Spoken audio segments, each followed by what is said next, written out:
Thank you for joining us on our journey here to preserve the history of mixed martial arts. When I wanted to take on this project, I needed help. I brought in one of my favorite matchmakers, Miguel Herrera, and the MMA detective, Mike Davis. So to do this, we've been able to preserve history. Welcome and enjoy. Thank you for joining us on our journey here to preserve the history of mixed martial arts. When I wanted to take on this project, I needed help. I brought in one of my favorite matchmakers, Miguel Herrera, and the MMA detective, Mike Davis. So to do this, we've been able to preserve history. Welcome and enjoy. Welcome back, everybody. Miguel Herrera here for the Lights Out podcast. We got the MMA detective, Mike Davis, and we are off on another deep dive. Chris Vital is in bare knuckle land, but he's got us on assignment, and we got a fun one. We got Rob Emerson, a real veteran, a guy who's been 2 decades a pro, so he's probably been fighting for probably 3 decades. Mike, let's say hello to Rob. How you doing, Rob? What's up, guys? Thanks for having me. Excited to be here. Cool, man. So, Rob, you're part of that California scene. Were you into like the punk scene as well back then, like that hardcore straight edge punk? Yeah, I grew up like straight edge, like in a high school and stuff. Like I didn't drink or smoke weed or anything like that. Like I was one of the straight edge kids. I go all the shows like X Up, and we had like a little crew actually, like a little straight edge like skater crew called like the Lords of South County. There's like a YouTube video. It's fucking kind of lame. You can pull it up and watch. Like Fox 11 did like a special report. We were just little kids that got like to get in the fights and shit. And the majority of the time I fought guys that were a lot older than me. Cause I was like a $125, like as a sophomore. And then I just started lifting and being athletic because I learned I could hit really hard. I started knocking guys out, even with my small frame. And so I started getting a lot of street fights in high school and parties and stuff. Started knocking guys out and started earning respect for myself that way. And then I had a brown belt in Kyokushin. I started doing like traditional martial arts, but then I started training Marco Ruas once I was 18.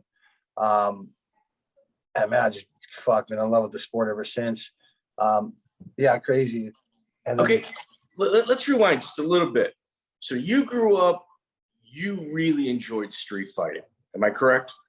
Yeah. I had like Tourette syndrome and ADHD and OCD as a kid. Like childhood was rough for me, especially once I started going to school. And I got picked on a lot. Kids would jump me, and I'd be outnumbered. Or like they'd take my backpack off and like throw it in the neighbor's house, or just go and spit on my face. Like just fucking, kids being kids, but it's pretty gnarly, and they can be pretty ruthless, and it forces, you into a corner where I wanted to learn martial arts, and I was too little to play football and all that stuff. And soccer I was kind of good at, with footwork and everything. But I remember I fell in love with martial arts, and I excelled at martial arts quickly.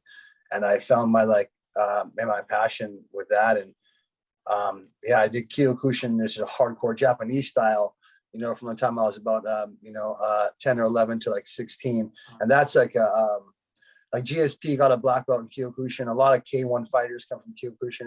It's basically bare knuckle. It's all body shots, but a lot of head kicks. It's like head kick heavy, so the fighters and athletes in Kyokushin, they're very athletic. You gotta be super athletic to use your legs. All those Taekwondo guys are super athletic, but Kyokushin, they'd actually do kumites and fights.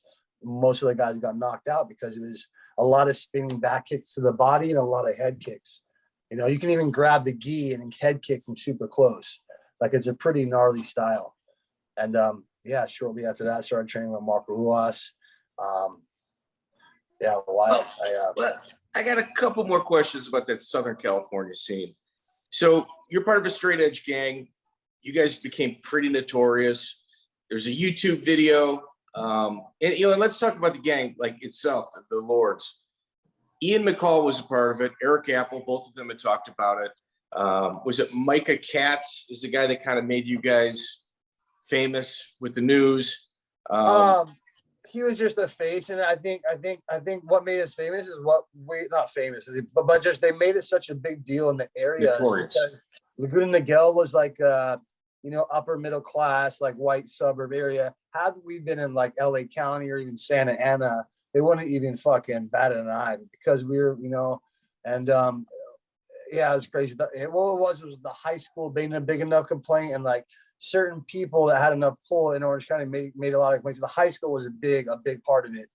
because they got involved in like this investigation and all this, and they were trying to throw the book at us, so to say. But yeah, it's crazy. I ended up doing like like 9 months, I think, off that, just for a street fight, just for being part of. And in my life, I've never hit anybody with an object other than my fist. I've never jumped anybody.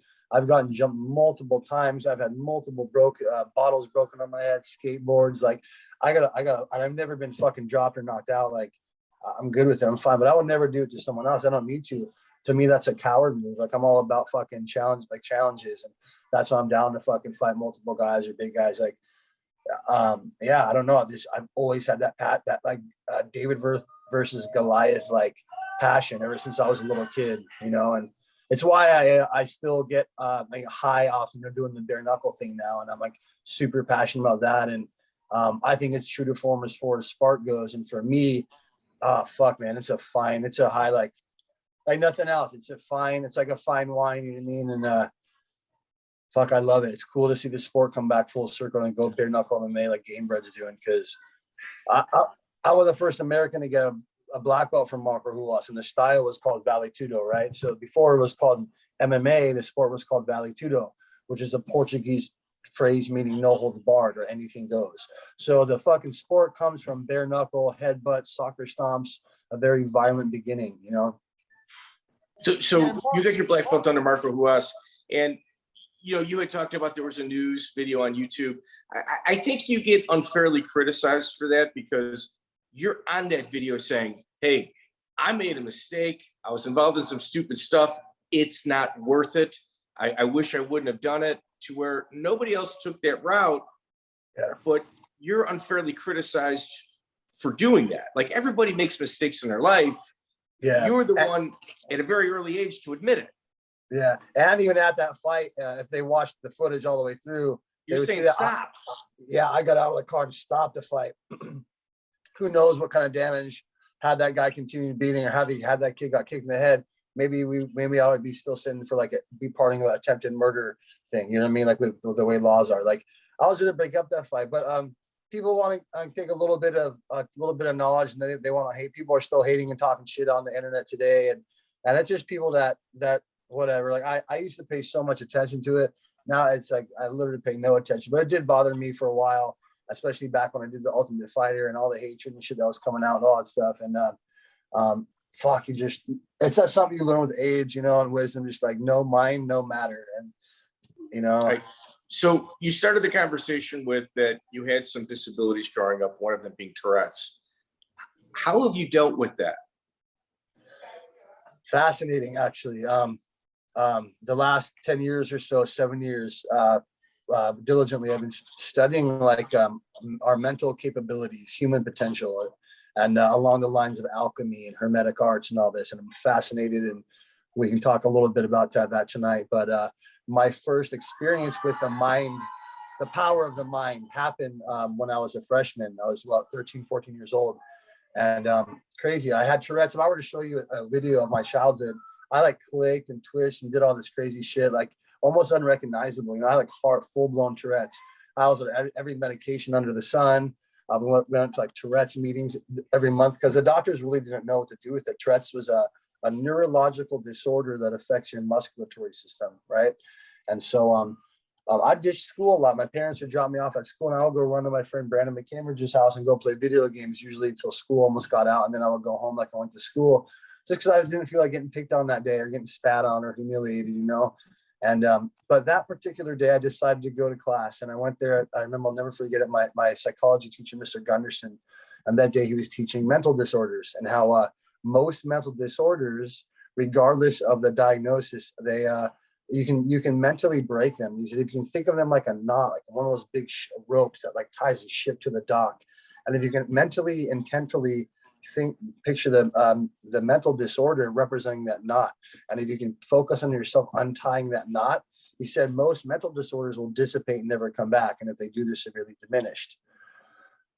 So walking home from school that day, I'm thinking about all this. I mean, life pretty much sucks as it is. I'm on all these medications. I feel all these side effects. They're not really helping out in my situation. I'm like, there has to be a little bit of truth to this guy if he's up there talking to the kids about it. I'm like, and I feel in my heart that he's a good human and he has good intentions for us. So I said, you know what?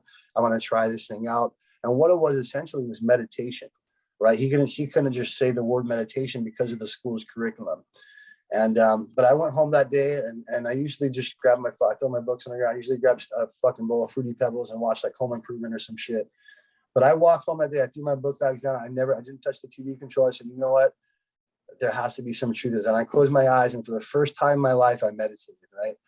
I was raised like Roman Catholic. My mom was born in Italy, so hardcore Catholic. So I've been on the pew on my knees, begging all, and then told how to pray, but I've never meditated for myself before this moment, right? And my tics were like, you couldn't go 3 minutes without an outlash happening, a tic or a spasm. And if I try to control it and like force myself, it would build up to where I have like a literal like muscle spasm. It's crazy. It's hard to speak about someone that doesn't have, but it's literally a neurological disorder that affects your musculatory system. And it's crazy. It's really hard to explain. But anyways, I did this meditation, and I mentally untied this knot. I pictured this big heaping rope that I just untied, and it's representing my Tourette's. And then I went a little bit further, and I poured gasoline on that rope, and then I lit it on fire. And I remember meditating on the flames and just watching that Tourette syndrome disorder go up in flames. And I focused on that specifically, and I like felt it, you know what I mean? And I watched the rope burn to an ash, maybe about 10 or 15 minutes this meditation took. And at the end, I went through and I kicked that ash in my foot, and I just kind of brushed the ash, and I watched the ash kind of disintegrate out to the air. I remember it was nothing. It was just like a black mark on the ground where the rope was burning. And I remember I just like slowly opened up my eyes, and man, a minute went by, 2 minutes went by, the 3 minutes went by. And I was like, okay. And I'm like, all right, is this really happening? Another couple, not like 10 minutes went by. And I just literally, my Tourette's went off like as a light switch. It wasn't even like I had a couple of tics and they were slowly like, from that moment I closed my eyes, I've never had another Tourette tic or experience since then. No way. I swear to my kids, I'm in the exact state you see me now in from when I opened my eyes from that meditation. Have you ever had a sip of alcohol? Yeah, of course. Yeah. Okay. Yeah. Because a lot of people are using psilocybin also to kind of reset the brain. Have you ever thought about doing that? Oh yeah, we can have a whole conversation about that stuff. People have no idea about the brain. I subscribe monthly to a neuroscience magazine, a quantum physics magazine. I'm a nerd about this. These psilocybins are crucial when we're talking about human potential. And if we're talking about human potential, both on a genetic as well as a conscious level, then psilocybin mushrooms are absolutely crucial. Absolutely crucial. There's a reason why there are old Rosicrucian and Renaissance paintings of Jesus and the 12 disciples surrounded by psilocybin, right? There's a reason why the Dead Sea Scrolls, where it says body of Christ, is the Aramaic phrase for mushrooms. Think about that. Before the Inquisitions 1,000 years ago, church services used to be 3 to 4 hours long. And where it says body of Christ in the New King James Version, there's the Aramaic word for mushroom in the Dead Sea Scrolls. You know what I mean? That's phenomenal. Dude, I love fascinating stuff. It's fascinating stuff. Rob, I'm sober. I've not had a sip of alcohol since I was 18 years old. I waited till 25 years of sobriety to go down the psilocybin route on microdosing. It's changed my life. Absolutely. Yeah. It'll change your reality. It'll change your life, and it'll change your reality. Yeah. Yeah. Miguel, you had a question? I was going to ask about Marco Ruas, but now I'm fascinated. Yeah, go ahead. Yeah, definitely. I mean, just talk a little bit about walking into Ruas's gym for the very first time, because I know Pedro Rizzo pretty well. I've met Marco, but Marco's like a legend to me, and I know that he's not a nice man, and like you got to prove yourself and stuff. So why don't you he is a nice man, but not in certain circumstances. So why don't you talk about that first experience? Yeah, Marco is gnarly. He's for sure lives up to the hype as far as the giant that his name is carried. He's called King of the Streets for a reason. A lot of people know who Helio Gracie is. They have Helio Gracie up on their other great Gracie Jiu-Jitsu gyms, right? Like he's the the Don or whatever, you know, and then there was hoists underneath him that trained everybody. Well, Marco is like the Muay Thai version of these guys and Brazilian Muay Thai, right? So back in the day, there was literally gym wars between these Gracie Jiu-Jitsu academies and these Vale Tudo fighters. And the gi, everyone knows sport jiu-jitsu and gi grappling, right? Well, the other side of that was luta livre. Luta livre, right, was basically no gi grappling, right? And the luta livre fighters also did boxing and Muay Thai. And a lot of these boxing and Muay Thai fighters, along learning luta livre, would win most of these gym wars because they knew how to punch and kick and elbow and knee. You know what I mean? The jiu-jitsu guys just knew how to grapple. No gi is luta livre. Yeah, exactly. And guys got this is my daughter Camry saying hi. We're just talking about martial arts. And yeah, crazy. He got named King of the Streets. I've heard a lot of stories, and I've had a lot of stories confirmed from other people about people just getting fucked up by Marco and Pedro Hizzo. Pedro, man. When I walked down to the gym down there, yeah, Pedro Hizzo was one of my sparring partners. He would work 2 shin guards on each leg and not pull kicks. Baba Lusa Brow. I mean, killers, dude. Like, these guys were killers of the UFC. Everyone knows, like, you know, Tank Abbott, all these guys. Well, Pedro Hizzo was right out there in the list of names. I'm a little 19-year-old, 18-year-old kid training with these fucking grown men, killers that got 100 pounds on me. And you know what? It made me psychologically ironclad. I still tell people to this day, the greatest cornering I've ever had was Marco Ruas. The greatest coach, the greatest cornerman I've ever had by far. And the man never said a single word during the rounds. Not a single word. But he was the greatest cornerman I ever had. He didn't say a word when I fought Jens Pulver, and I fought Jens to a decision. Well, we'll get to that. We'll get to that. Shit, right? Crazy stuff. Marco, if you watch the video, not a word out of it. But he gave me the confidence of like a lion. I swear to God, he gave me the confidence of a lion. The psychology taught me back then. I still carry with me to this day. And that's profound stuff. Cool. I got one other name from that early team, and I think she would definitely qualify as a pioneer. Did you ever run into Debbie Purcell and maybe have a story about her you could share? Man, Debbie Purcell, I remember she was like the first female fighter back in the day. She was on our team as well. Yeah, she trained with us for a long time. I think she might have gotten a black belt somewhere along the lines. But I've done a lot of rounds with Debbie. Yeah, it was cool to see a female around such a male-dominant sport, you know. I had a hard time accepting the females coming over to our sport because it was such a violent, male-dominated sport. But, you know, I've been like in the corner of camps of like 10 of Cyborg's fights. So I've been around legit female fighters, you know what I mean? And Debbie was one of them. She was a brawler. She got down. I haven't heard from her, seen what she's up to. And it's been a long time, maybe 10, 15 years or so. But she was very much part of our team and very much a big player in women's MMA as far as the early days. Yeah, you forgot probably she was a girl when she kicked you, if I remember, because she kicked hard. No, for sure. Yeah, she came to fight. She was there for the right reasons. You know, there's a lot of girls that come over to these sports for the wrong reasons, but she was there for the right ones. So let's kind of quantify exactly who Rob Emerson is, and we're going to do it with his first fight. So on January 11th, 2002, UFC 35, BJ Penn and Jens Pulver fought.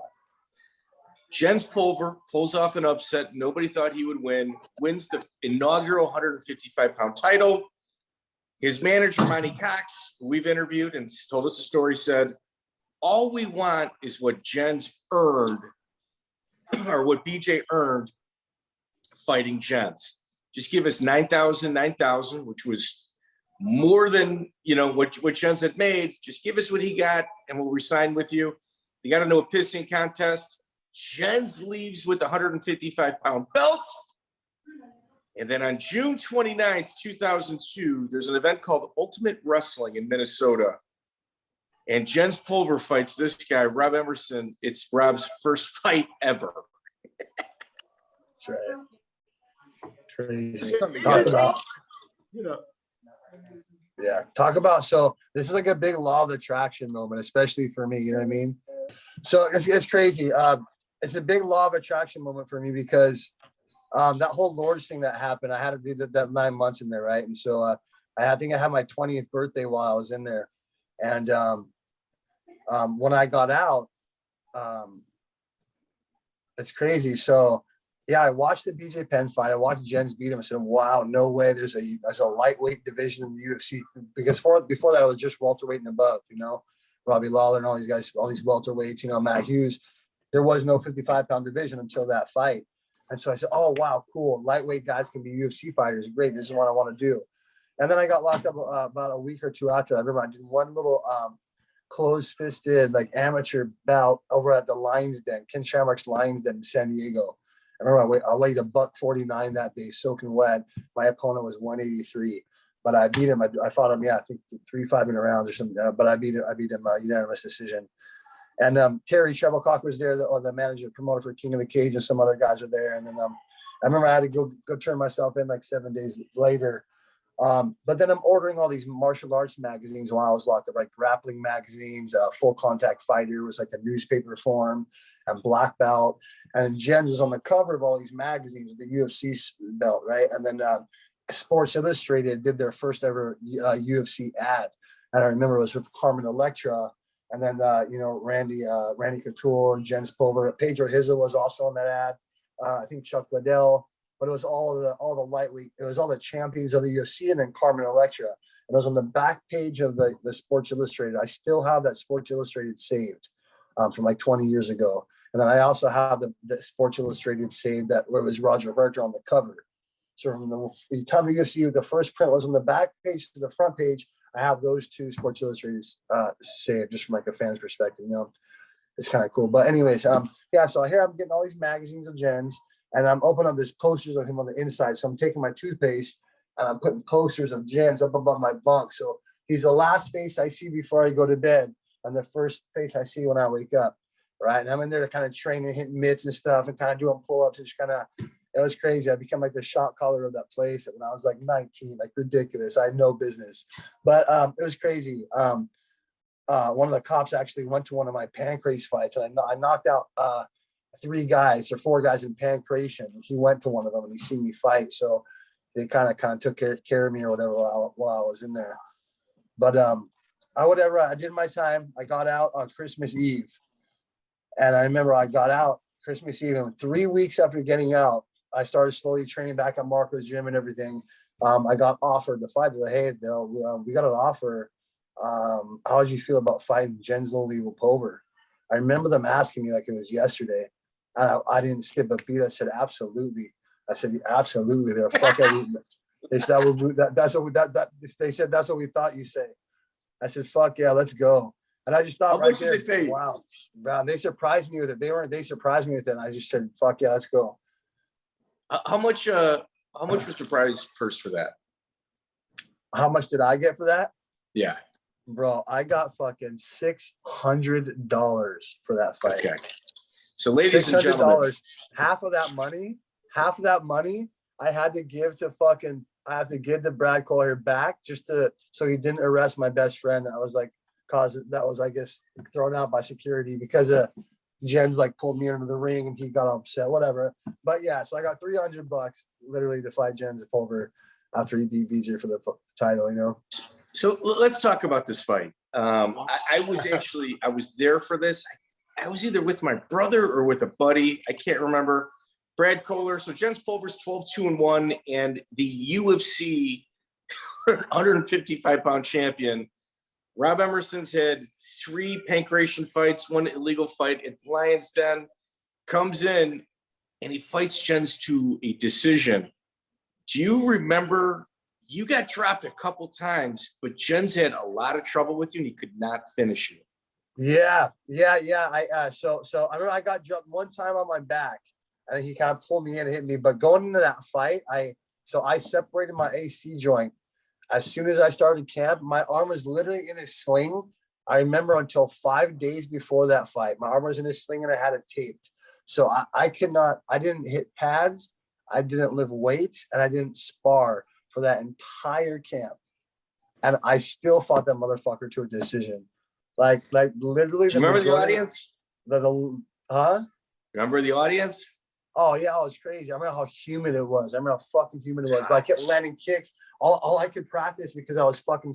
All I could practice was that lead leg kick. As soon as he planned to throw that left hand, we just practiced chopping his lead leg and having him trip. And it landed. I landed good with that left hand, but I felt it that when I sat down to throw, that my shots wouldn't get through. I didn't have like the repetitions. I know for a fact that if I didn't have that injury, I would have fucking knocked him out. I would have fucking finished him. I would have finished him. Fuck, it's crazy. Do you remember the audience reaction when they announced him as the winner? No, I don't remember. It's so long ago. They booed. Fuck. Really? Yeah, That's they right. booed.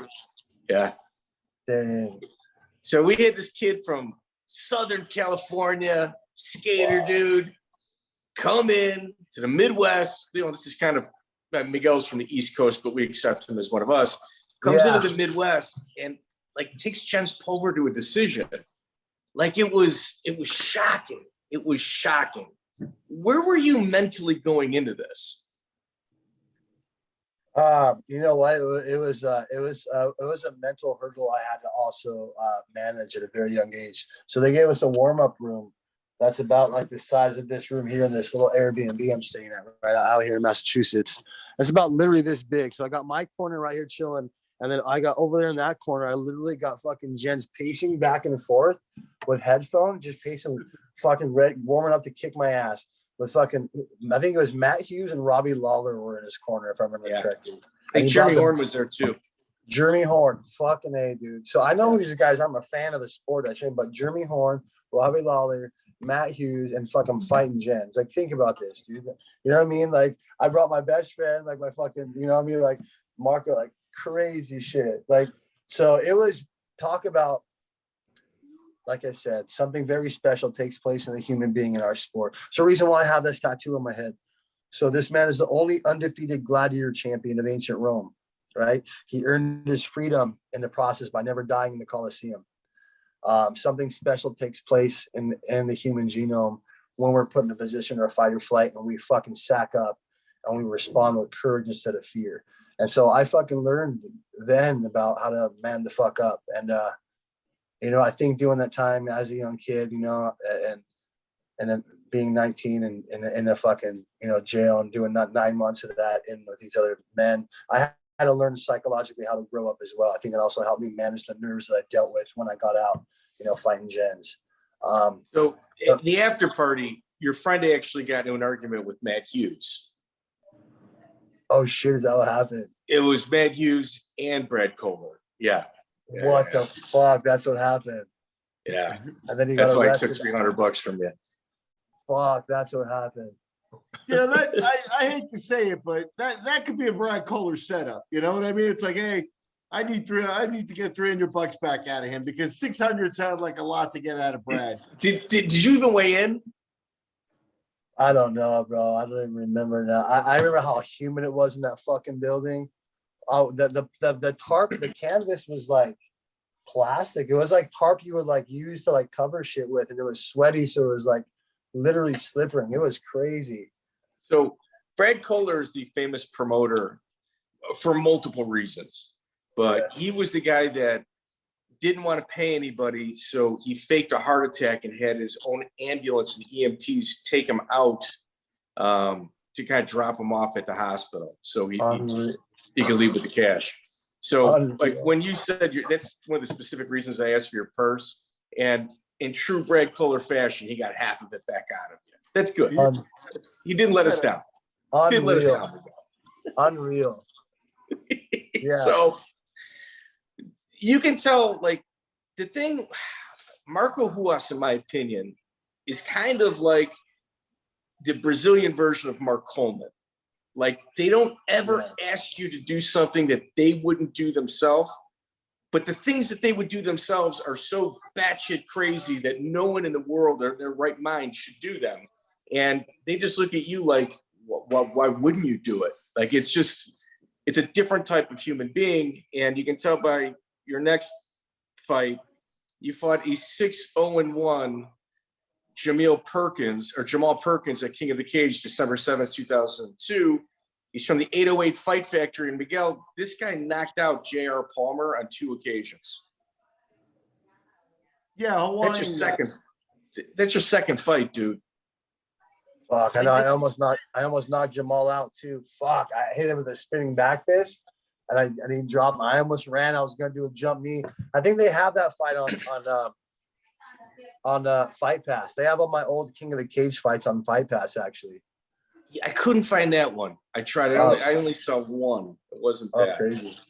You mentioned that you I think your Pancrase fights. You mentioned Terry Treblecock was there. So are you working with him at this point? And how was your pay on your second fight?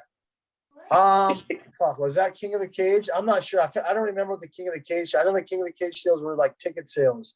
So I remember they tried to make the guys hustle and make ticket sales, and we got like a small percentage. But we were fighting for beans and potatoes. You know what I mean? Back then, it was beans and potatoes. You know what I mean? Like, man, I remember Uriah Faber used to fight on these cards, King of the Cage. You know what I mean? Crazy, man. So yeah. Rob, we're sitting here in the Midwest. You know, California is so much different than like Chicago. And we're thinking, man, these King of the Cage guys are getting so much exposure. You know, they're not making UFC money, but they got to be doing something. And everybody we talk to that's fought on King of the Cage just says like one horror story after another, especially in the early days. Yeah, they were pumping out shows. Like he was definitely trying to do the quantity over quality with the King of the Cage. Yes. You know what I mean? Fuck. Dude, it was like the Girls Gone Wild of MMA. That's what it was. Yeah, for reals. And he was on to something good. Like he could have tailored, had good hands. But man, I've been there so many times out there to Soboba. I remember when Diego Sanchez used to fight on that card. I was there at Mike Guyman and Diego Sanchez, and Mike the Joker was fighting Diego Sanchez, and Diego was on our RV, like warming up, doing like yoga meditation and shit in the middle of the RV, like right before he's gonna go out and fight our guy. Like, man, crazy. But it was a good staple of like Southern California MMA. You know what I mean? Yeah, it captured your guys. Like it documented everything. It was super cool. So you lose the decision to Perkins. So now you're 0-2. In the meantime, like Rob's fights kind of lay out like a story. In the meantime, Chris Brennan and Marco Ruas have a falling out. So what does Marco do? He puts the third fight that Rob Emerson is in, takes place at the Hitman Fighting organization, May 2nd, 2003. And it's kind of one of those fights where it's like a pretend fight in case the state comes. We all got to pretend like we're actors. Like it's one of the most bizarre situations in regards to having an MMA event. Please tell us about this. Yeah, so this is, from my understanding, the first legal or the first illegal MMA show. First illegal, right? Yeah, in Orange County.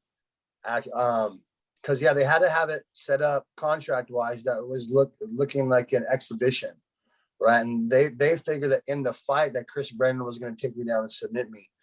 But I thought there's a couple guys that turned my name down that didn't want to fight me. There's a few guys, and Chris was actually the third or fourth name.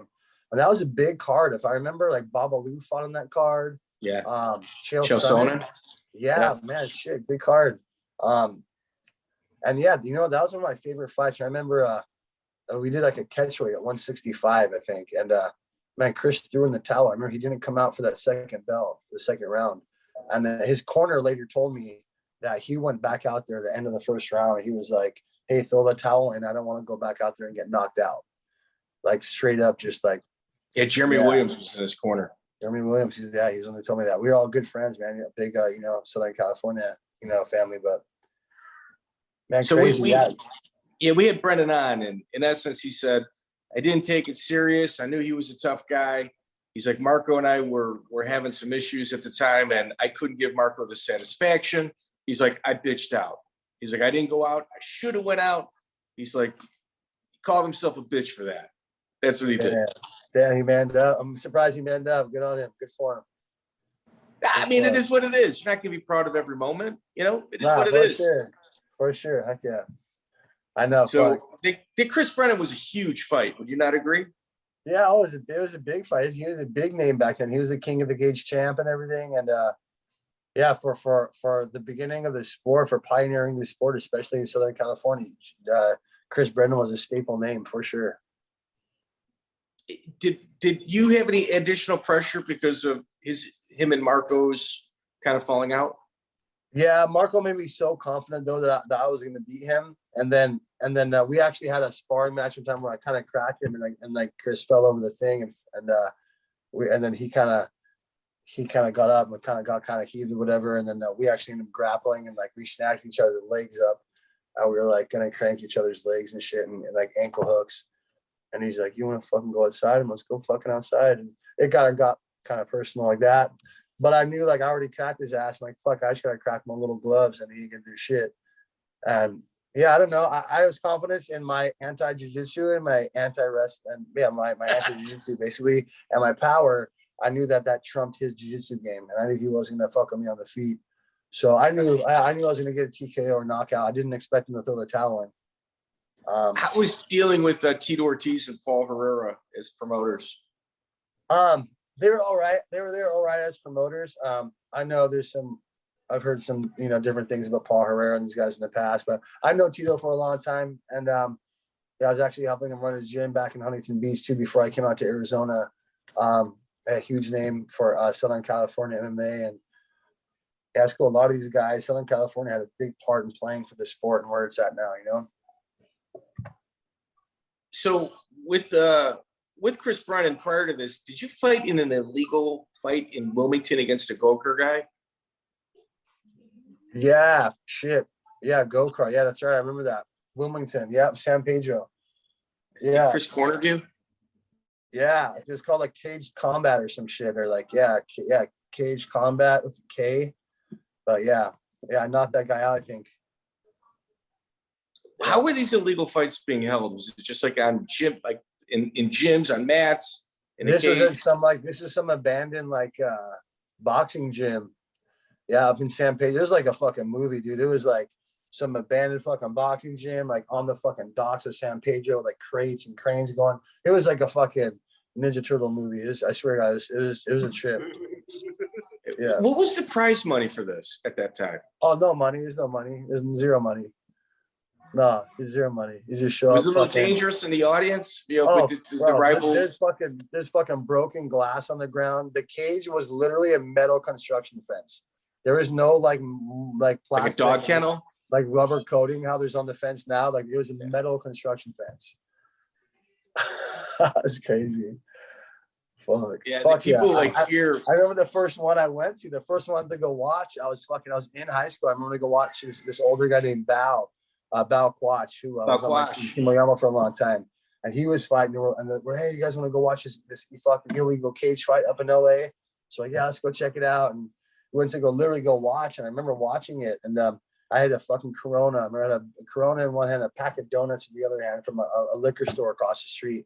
And I had a black eye from getting in a brawl the night before. And I was sitting down watching these fights, and the promoter comes up, and I was like, "Hey man, how much do you weigh?" I'm like, "I don't know, like above 50." He's like, "Hey, you look like a fighter." One of the guys dropped out. He's like, "You want to fight?"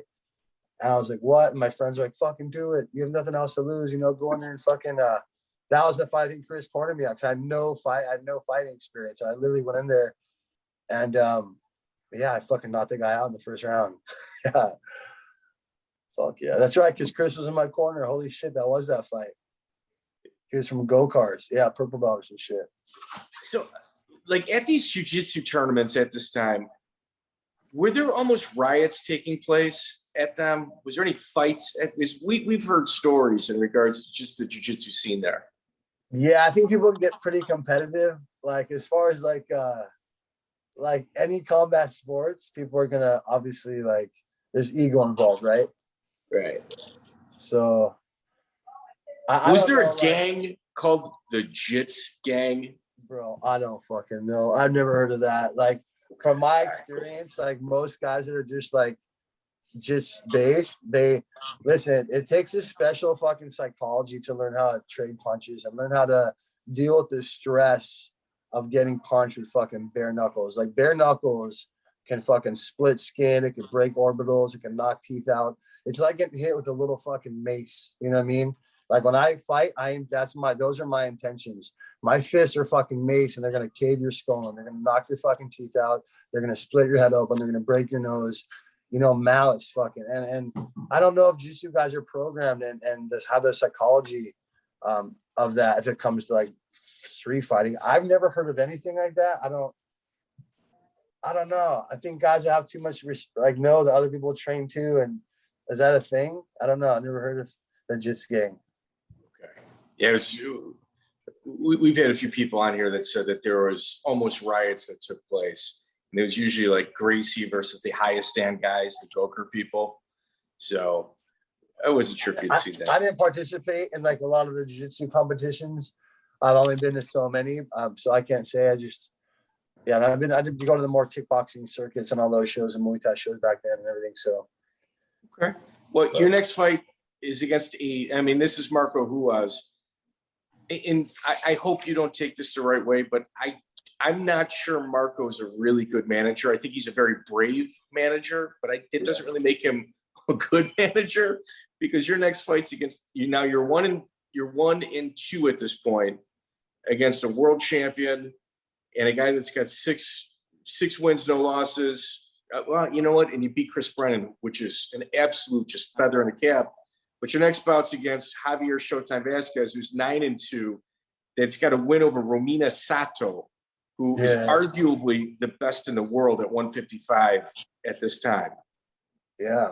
Javier was a stud back then. He was the king of the cage champ. And I remember that fight. We fought it was the first time there was a show in Vegas that was not the UFC. And it was a Pancrase. It was a Pancrase show. And we fought in Judo. It was a Judo show. Judo. Yeah, it was at the Orleans Hotel up there. Yeah, that's right, Judo. And I remember the winner of that show was supposed to go to the UFC and fight, I think Sean Shirk or something like that. And I ended up losing a super close split. I think a split decision. Yeah, to Javi. And he ended up, I think, retiring after that fight. I think I blew his ACL out. And I think that was the second time his ACL got blown out. And man, crazy. I remember that it was neck and neck. And someone's going, oh, high kick. I was like, fuck, when I throw a high kick, he might catch me. And I just fucking, and I remember I threw the stupid high kick and I fucking took me down off it. But he couldn't do anything with it, and he got back up and fuck, I lost that fight super close, He was also the king of the cage champ as well. Yeah. Wrestling stud, king of the cage champ. I was just like a tough striker that learned some like wrestling defense because I was trying to strike, So, I mean, no one ever beat me up or fucking held me down and like made. These are all super close neck and neck fights my entire career, Okay.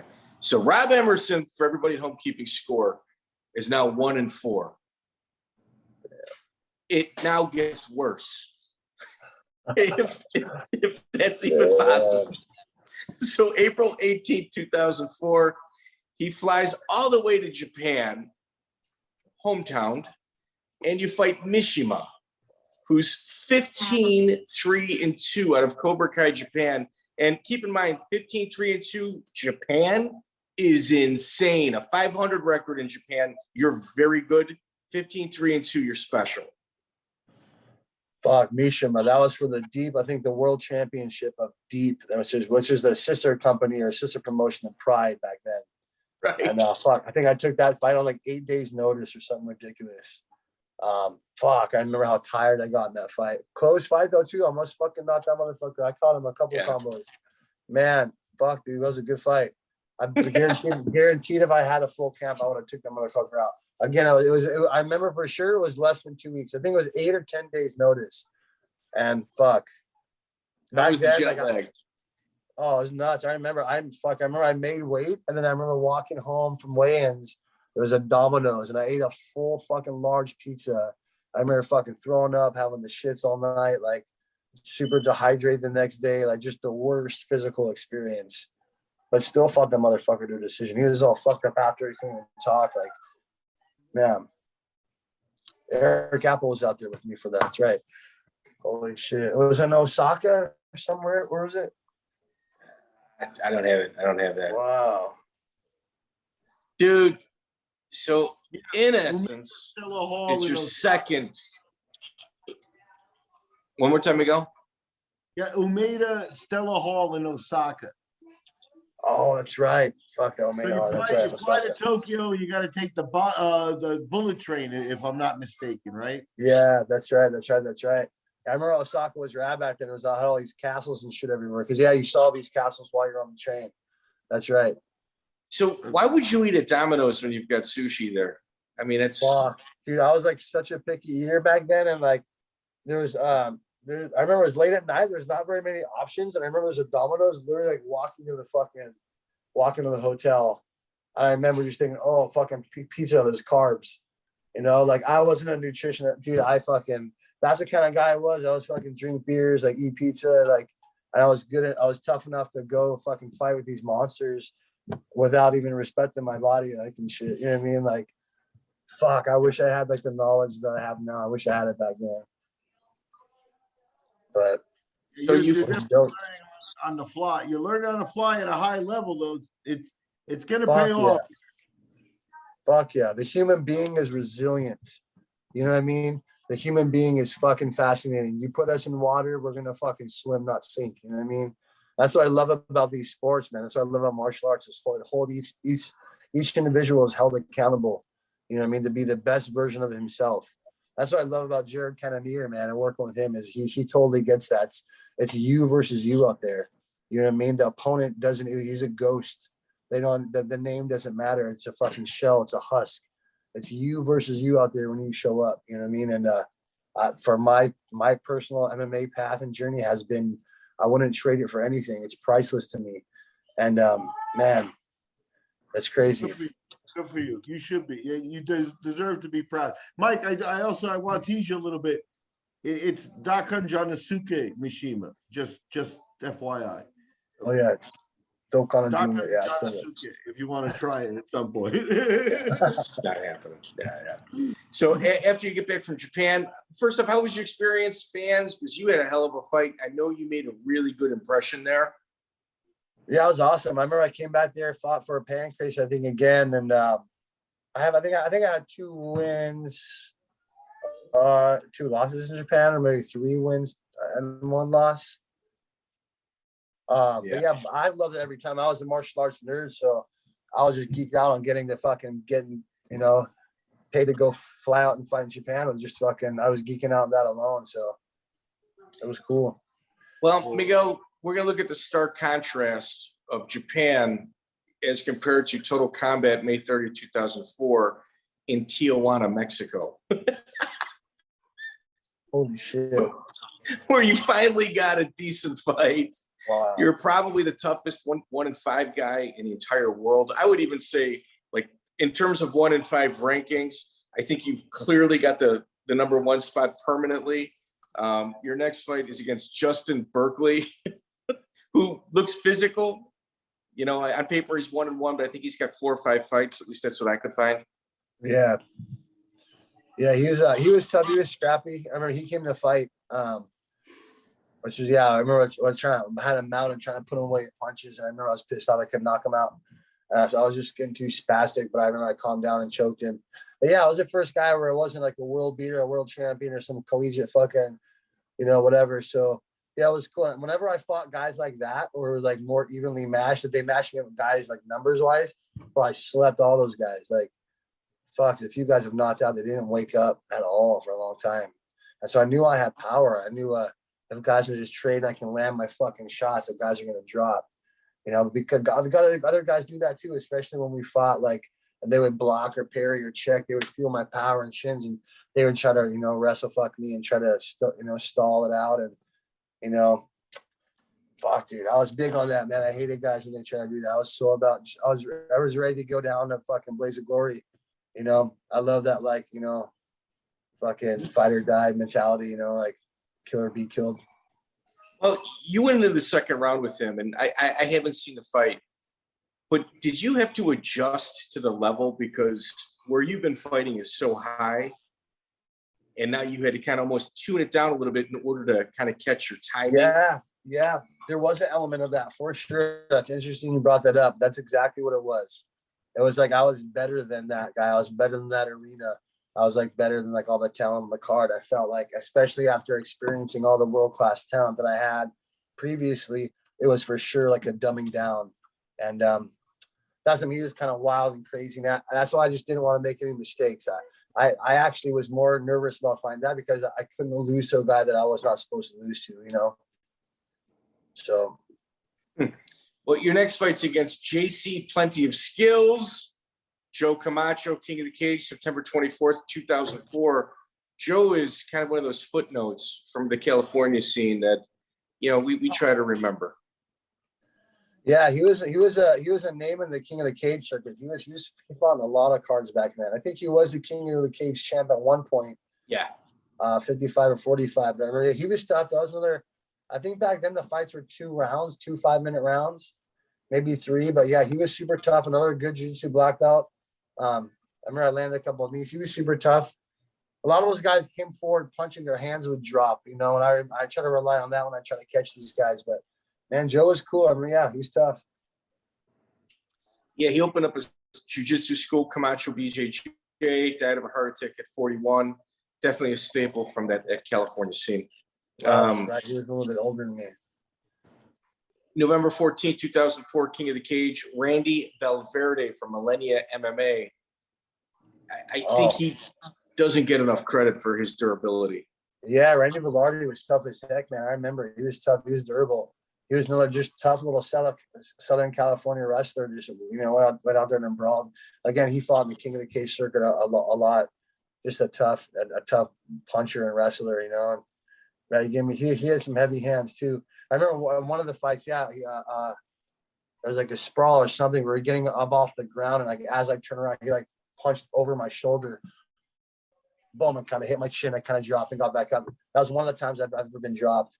But I mean, I woke up once I hit the ground, like this before I even hit the ground. I was never like flat back, but like that was one of them. It was like a punch. I literally didn't see like right over my shoulder. I think that they have that fight on King of the Cage, that one and the Joe Camacho fight. Yeah. So I mean, you had a little degree of success with the 2 wins. Valverde, you lose a decision. You then take a short notice fight, February 19, 2005. You fly all the way to New Orleans, a reality combat fighting where you go up against, in their main event, against Melvin Guillard. Oh, that's right. That fight I took on 7 or 8 days notice as well. I remember that. Freaking crazy. That fight was like in a square, in a square cage. But I remember that first round of that fight too. Freaking, I remember I was on top. I remember I elbowed him. I elbowed his eye or some shit. And he's like squealed, like stop. And I remember I stopped back and I looked at the ref like, you're gonna stop this? And the ref acted like he didn't hear it. And then Melvin like kicked his foot off my chest and rolled back and like turtle shelled, and then the bell rang. I'm like, what the fuck, this motherfucker? And I remember Melvin even gave me the trophy after. He's like, hey, you won that fight. I'm like, fuck. It's not, you know, it doesn't matter. It's not my record, you know. But so I remember that guy motherfucker socked me with a punch and gave me fucking cauliflower ear instantly just from a punch. Fuck, I still Melvin, he has this like weird, it's almost like his footwork. He walks in like a triangle and he baits you in and then he hits you with a hook. Yeah, wide hooks. And they're hard. Oh, yeah. Yeah, he has a real springy frame, a real springy base, and he'll bounce at both legs, and he'll try to get you coming in. He's kind of bouncing. As soon as you cross the lane, bam, he springs forward and throws. You know what I mean? And he's explosive, man. Yeah, he's explosive too. Did he have like the Snoopy like shoes on at that time? I don't remember. I'm not sure. I remember I had a back triangle on him though too. And from the back, I remember he literally he was greased up, dude. There was the definition of being greased up. Like he grabbed 2 fingers, like freaking like a Vaseline. Like I remember like this motherfucker. I wasn't even trying to submit him. I was just trying to hang on, like punch him from his back. But yeah, fuck. I remember, oh my God, I remember how sick I was too. I was as sick as a dog. I think I had like a 101, 102 fever, crazy ass fever. There's a picture I took right before the fights, pale white, fucking. But I went out there and fought, dude. I wasn't gonna not show up and fight, but oh my God, that's another one of those fucking dog shit physical experiences like the Mishima one in Japan, where had I had a full camp, had I fucking been healthy and well, I would have fucking took that guy out. See, and I believe you're telling the truth to us, but the type of training that you had at Marco Ruas, how much better shape do you think you could have been in? Because you guys were always kind of in 5th gear there. Yeah, it was a lot of sparring, a lot of pad work, but you know, it made me tough. It made my, and I use a lot of that stuff now when I'm pushing classes and running pro practice over there. Is like a lung power, lung explosivity has to be trained. You know, like there's muscle memory, but like your cells have memory. Like every single cell of your body has memory. And I think, you know, I like the old, Dutch style of kickboxing, heavy bag work, heavy pad work, and that builds that explosive muscle tissue. So, yeah. Did you get paid for that? That promoter's kind of slippery. Yeah, I don't remember. I remember it was a pretty shady experience. I think the promoter was Melvin Guillard's coach at the time too. Yeah, it was coach. Yeah, some sketchy shit. But then again, you lost a split decision. You lost a split decision against the student of the promoter. Yeah. I remember. Yeah. Well, fuck, these are like legit names that, like, I mean, that one win could have changed the course. Any one win at that time was so my career was so sensitive that it would have changed the course, you know, a long way. Even like the Javier Vasquez fight and that fight, like. So yeah, it's been, man, for a long time I thought, fuck, is it like some kind of fucking bad luck? Like, what the fuck is it with these fights? Like, I'm losing, you know, getting these great opportunities to then losing by like a fucking decision. So it was rough, you know. But, you know, I always just chalked it up as, you know, I'm getting the experience and I'm here for the journey. I'm here for the adventure. And fuck it, I'd rather go down fighting all the fucking tough guys I can rather than fighting a bunch of fucking pussies and tomato cans and then having some false sense of security, you know? Yeah. So Rob, you're 3-6 at this point. Did you ever think about quitting? Fuck no, not a chance, dude. Fuck no. I was still fucking getting the street fights and shit, knocking dudes out. Like I was knocking guys out in the gym. Like I knew I could fucking sleep dudes, you know, like, yeah, ask all my sparring partners at all the gyms. Like I was, you know what I mean? I've been in some fucking wars in the gyms, like, and I loved it. I still love it. I'm just as passionate about it now than I ever was. Fuck yeah. I never thought about quitting. Well, when I look at your record, I start thinking to myself, you know, where's his mental state at? But what about the people that he surrounds himself with? At this point, you got Max Muscle, Fight Sport Gear, Dana Point, OPK, and OC Tattoo that are sponsoring you. So you might be coming up short, but the people in the industry or people that know who you are, they also believed in yourself at this point. That had to help. Yeah, for sure. That was, you know what? I was, everyone else always believed in me. That was a huge thing. Everyone else always believed in me because they saw me dropping these guys in the gym. They know about my knockout power. They see me, you know, getting fights in the street. Like they've all believed in me, but it was my belief in myself was always the biggest thing, was the biggest hindrance in my career, was my lack of belief in myself. I didn't feel worthy enough. You know, they call it like,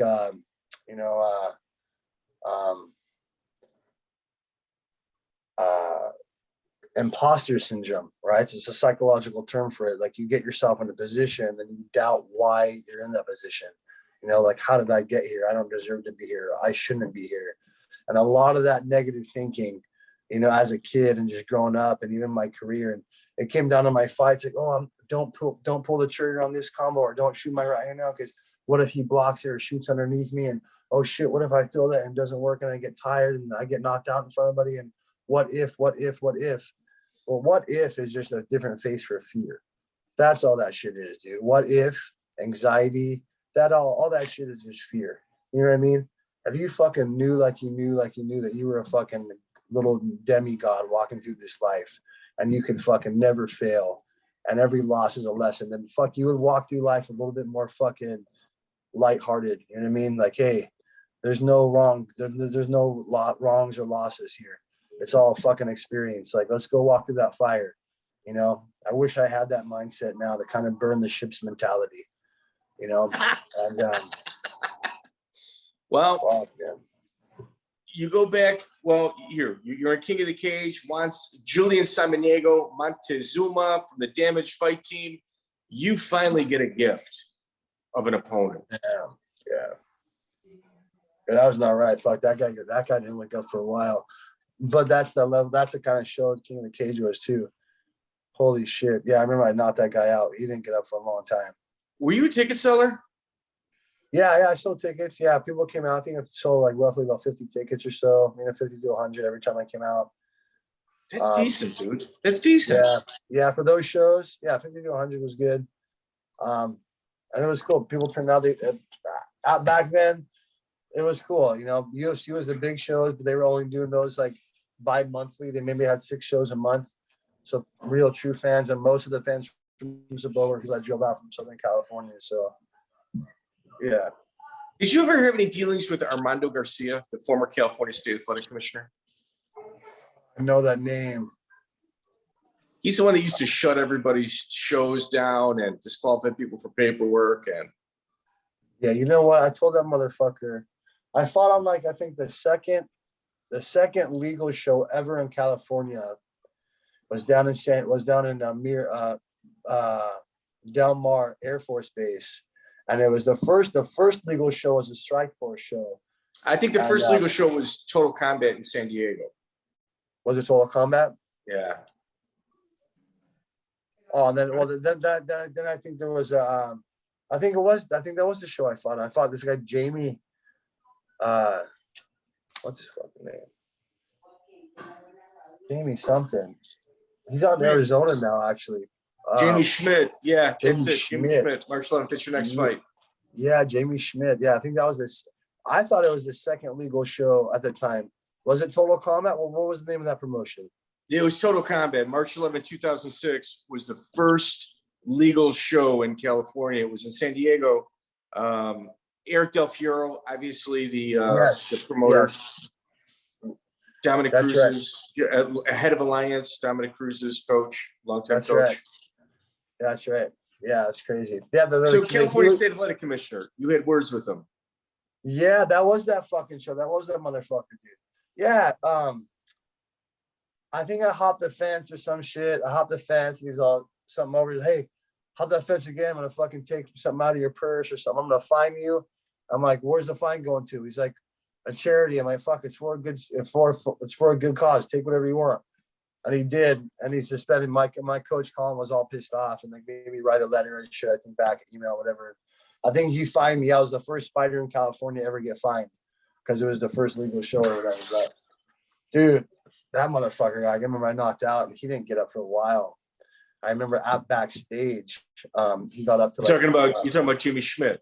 Yeah. Okay, yeah. So just so everybody knows, Jamie Schmidt, 3-1 from Brandon Nest's gym. Nest, he's a legit fighter. He's also the Ring in the Cage champion at the time. Like, it's a hard fight. Yeah, he's a big boy too. I remember he drops. He didn't wake up for a while, like 5 or 10 minutes, and then we were backstage. I remember he came up to kind of congratulate me, and he started walking towards me like this, and he literally started walking like this, and then started walking sideways like he was like hammered drunk. Like literally, I'm like, oh, I walked over how to catch him, and I sat him back down. Like he was concussed for sure. But I remember that was cool to be part of that. Wow, fuck, that's right. How was Del Fiero as a promoter? He was a good promoter back then. I mean, those shows that's a shit show. That's a lot. Those guys, wear many hats trying to get that shit done. So yeah, he's obviously been a big staple as far as Southern California MMA goes as well, being a promoter and being a coach, and obviously Alliance is a staple gym down there. So yeah, I thought he's done that. I know he's on the fire department, but I would love to have just honest answers coming out of him, how he was able to pull off doing shows in Tijuana without a hitch, or at least no hitches that, made national news. I'm sure there's a lot there. It's just we hadn't heard about it, without any national issues, because there's been several promoters from the United States that have attempted to promote in Mexico, and none of them have went well. They've either died or, had their pockets turned inside out. Yeah. Yeah, I know he had a couple of shows down there. They must have had connections. One of my teammates, DOT, he's friends with all those guys too. But yeah, I don't know. Yeah, Mexico was crazy back there. We used to go down there for fun, just cross the border and hang out on the weekends and head back. It was just, an hour drive from where we live in Dana Point. Wild times. Holy shit. Yeah. Yeah. And it's, he never had any incidences at his shows where fighters turned up missing, which, I'm sure everybody wasn't on their best behavior, but he somehow was able to kind of manage all of that. Yeah, and it was in a for sure sketchy part of town. I remember Baby Rock, I could obviously, if you didn't know where you were and you were just placed there, you would for sure think you're in a third world country, like for sure. Like right as soon as you cross the border, right there in Tijuana, it's like third world, especially back then.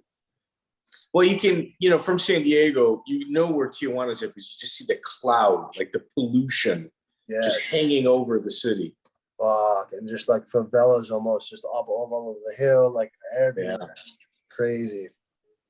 So you go from Total Combat, you fly back out to Japan. You made a pretty big statement there. You're in Pancrase, May 2nd, 2006. Takafumi Ito, who's let's do the records here. Robert Emerson's 5-6, very stout, tough 5-6. Ito is 31, 23-7, and he's a Pancrase legend. Yeah, Ito. Dude, he got a 50 Fight Club member. Yeah, I remember that, dude. He was tough, dude. All those guys are scrappy. All those little Japanese dudes out there, they're tough. They're scrappy. But what were the rules for that? Was that still the old Pancrase with the pads on the feet, or on the shin? No, just MMA gloves. Yeah. Okay, so no rope escapes. No, nothing like that. Grabbing the ropes, yeah. He was tough, man. Fucking think he was, southpaw. He was goes back to the old days of the rope escapes and stuff. So that, if you have a 40-30 record with rope escapes, that's probably another 10 submit. That's probably another. That's a lot of active fights. Even for sure, real veterans. So that must have been, I don't know, something that the people noticed that Pancrase had your back right away. Yeah, they were cool. I think that the guys that sponsor me, Ingram, they're a pretty well connected company out there with those guys. But it was cool. I mean, just learning the history about it all, and like it's all like Yakuza ran. You know what I mean? Like fighting sports over there and as well as out here. Like it's awesome. It all comes from like pretty interesting background. Even the UFC, like a lot of people don't know, but I remember Dana after we did the Ultimate Fighter, we had like a dinner after. He told us a story. Like the Fertitta brothers' dad in real life was it De Niro that was in the movie Casino? They're third generation casino owners from Las Vegas. Right. So De Niro's character in Casino, I think, was the Fertitta brothers' father in real life, or his grandfather, one of them. And so it all started right. The station casinos is kind of the last thing they sold off before they went like legit. But it's pretty interesting. And I mean, like, that's what I think.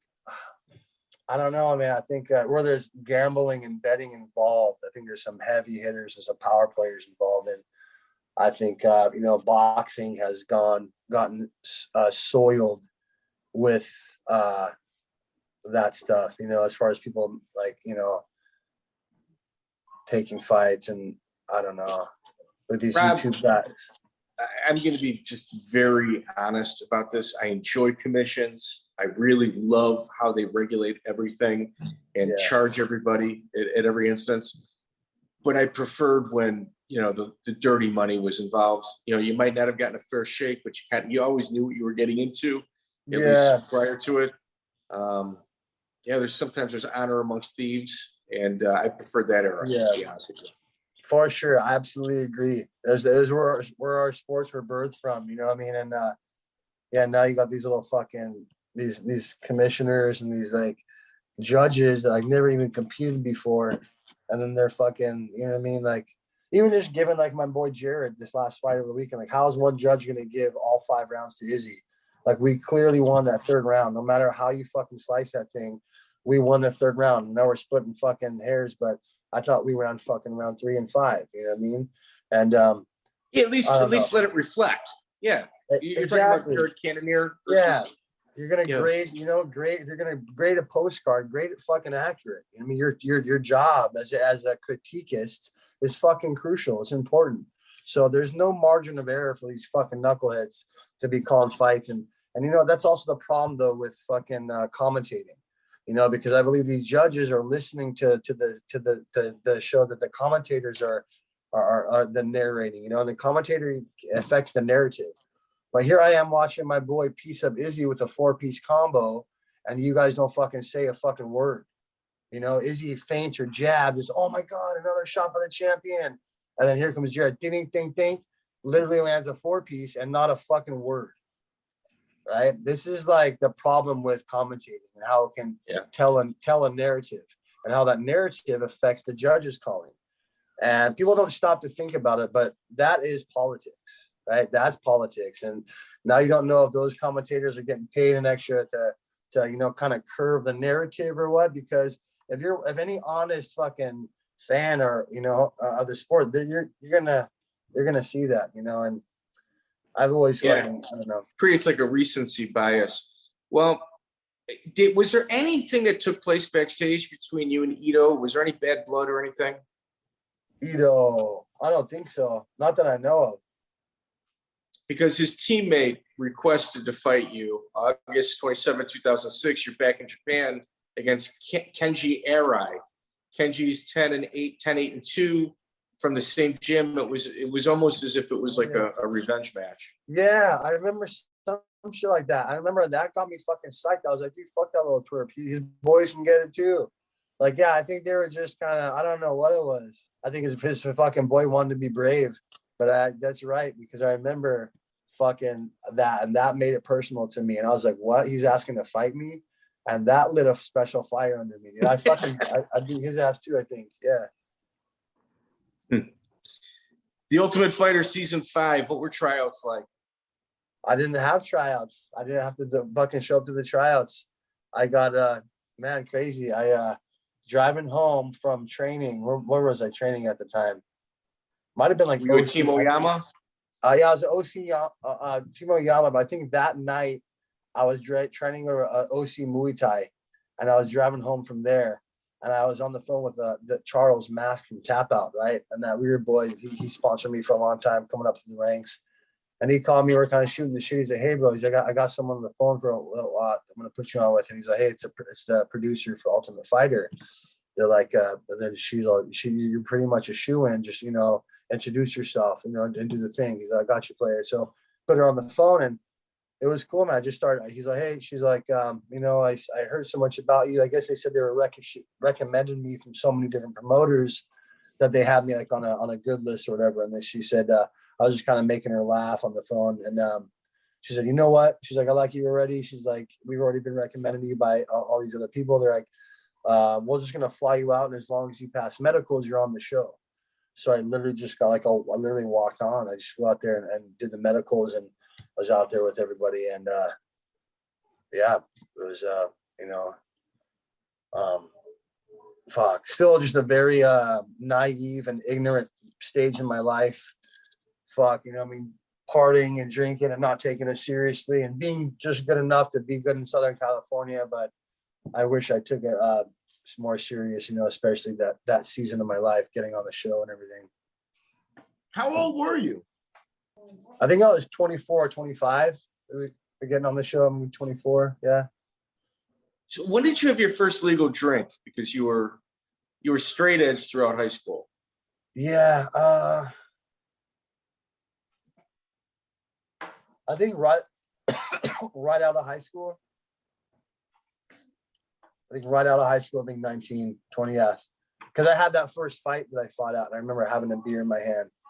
So yeah, I had to be 19. Yeah, but so you get to the Ultimate Fighter house. Before any of the fights take place, you do a little graffiti saying Team Pulver sucks. And fellow California native Nate Diaz takes offense to that. Yeah. So we were like boys pretty much before like all that shit went down. So it was like, he's about California guys. Yeah.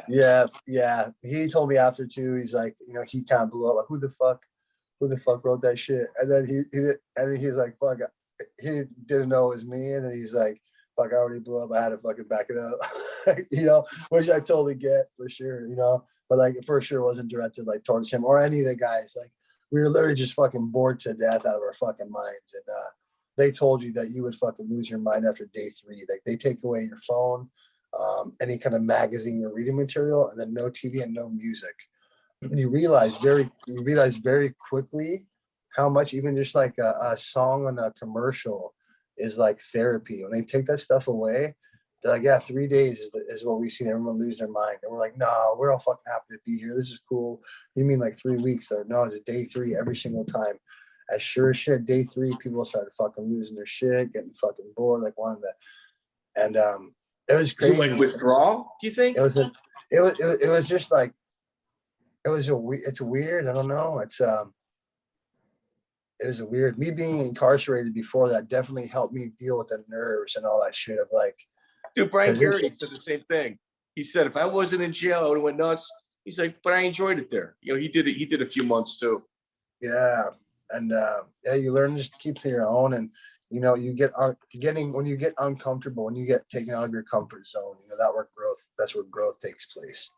And I mean, I firmly believe that. So, but it was cool, man. Yeah, it was a crazy learning experience. You know, I gotta, you know, be part of something that's, you know, iconic when it comes to the sport of MMA. And I was just back out there at the UFC Apex, and the first jersey on the wall was right there. Was our season right there, so it was pretty cool.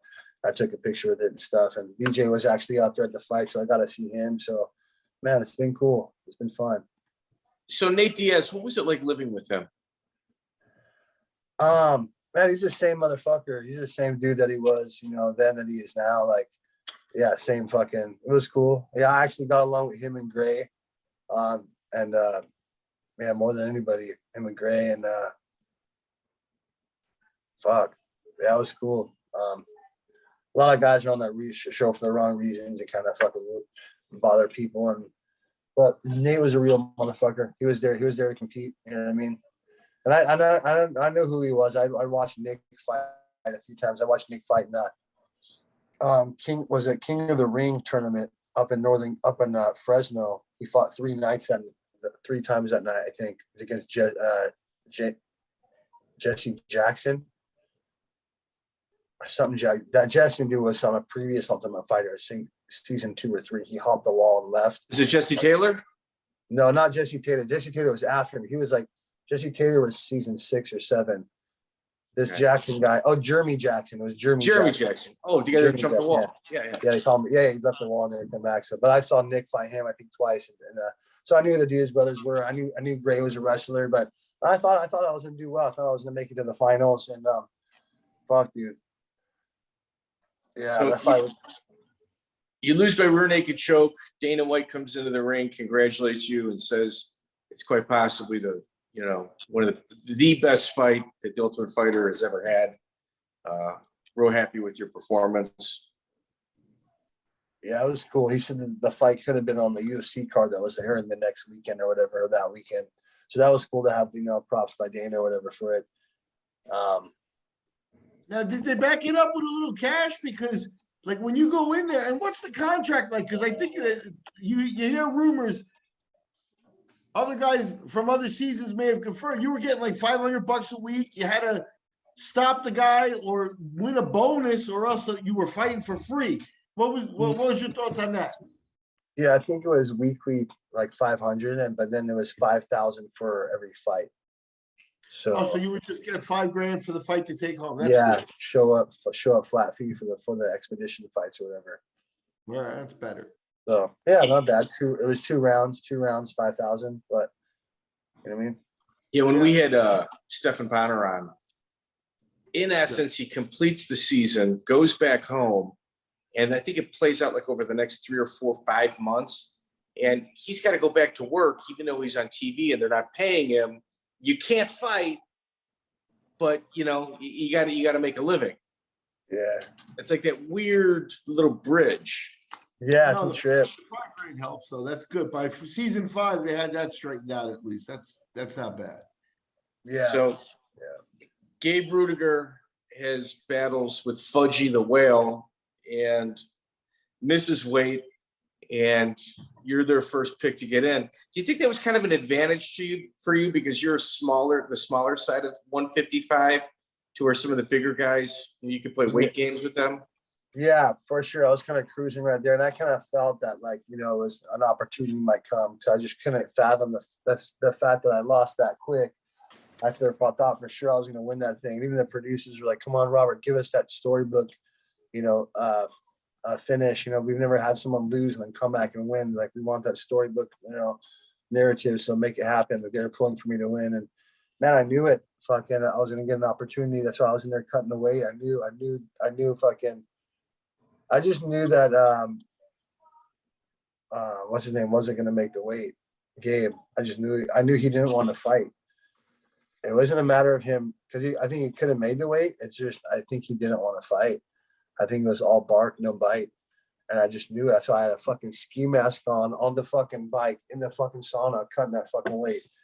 And fuck, dude. Lost that fucking fight with fucking Cory Hill. Another super close decision.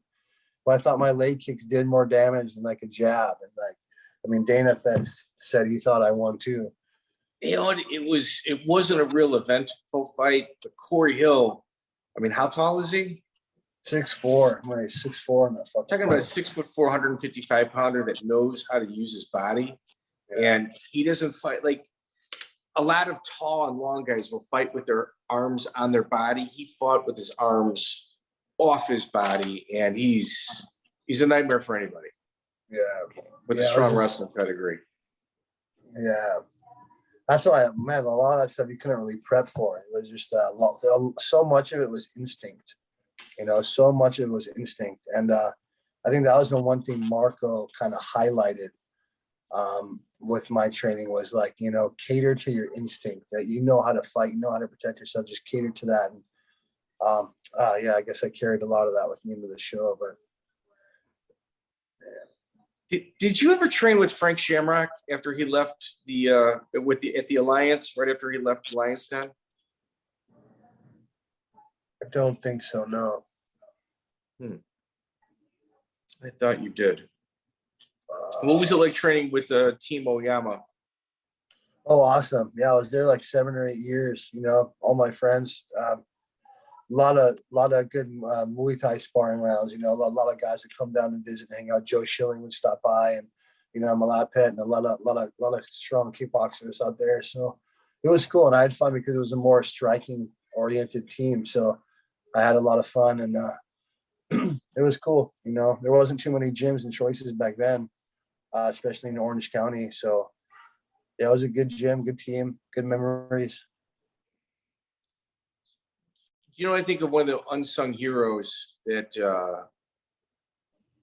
probably needs to be talked about more is Shane Del Rosario. He was first American Muay Thai world champion. I know you guys were pretty close. Yeah. I remember that fight. He fought the WBC heavyweight champion. Fought like some kid from the Netherlands. I remember he fucking put that dude on skates.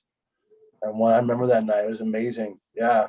His kickboxing record, I think, was 11-1, but all of his knockouts within like the very first round. Fascinating. I've seen that guy just floor people. And he was my best friend. Yeah, Shane was my best friend. We knew each other from high school, and we started training in the afternoon. He was super intelligent. His dad wanted him to go to a university and all that, go to UCLA. And, you know, he finished his studies. And as soon as he was done, I yanked him over and I got him on the mats over at Team Oyama. And he became a world champion super fast, you know, fighting for Elite XC and then Strike Force. And then, you know, he got made his way to the UFC.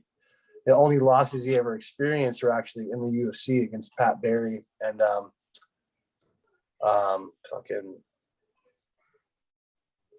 who's the last light heavyweight? I just watched it. He's from Ohio out here.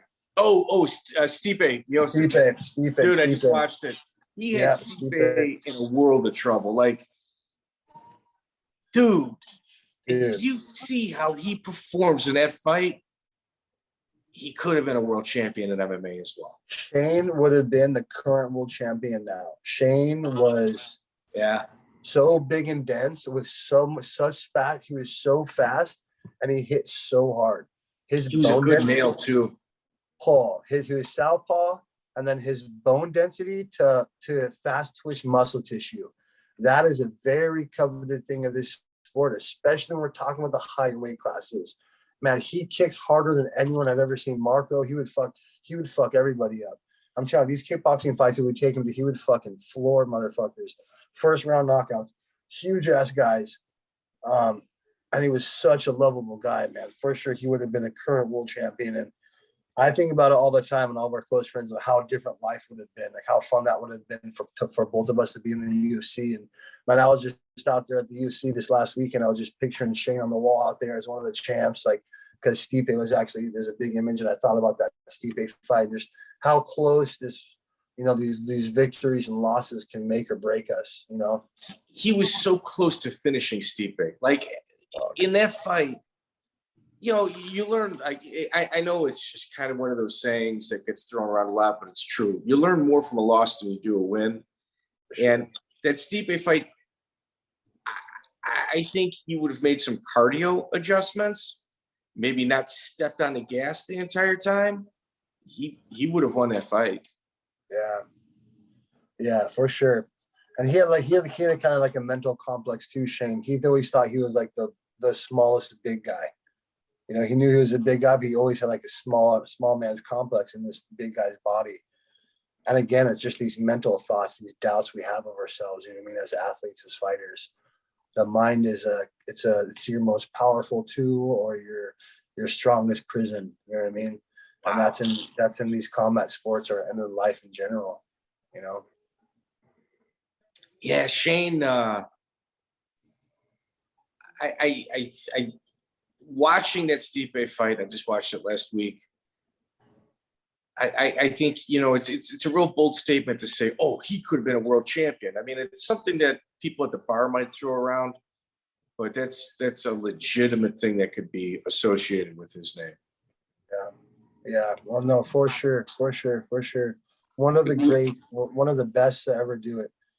I'm telling you, that bone density plus that fast twitch, it's a special thing, dude. I mean, he did a omoplata against in Strikeforce against what's his name, like for big heavyweight guys to be pulling off submissions like that.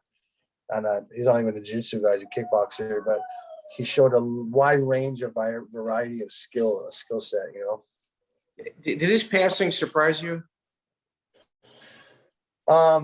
Yeah, it did surprise me. I remember like it happened just yesterday, but yeah, I kind of separated myself from him the last 6 months before he passed. But yeah, I know he got in a really bad car accident and kind of went, life went off track a little bit with all that stuff. And yeah, it's unfortunate.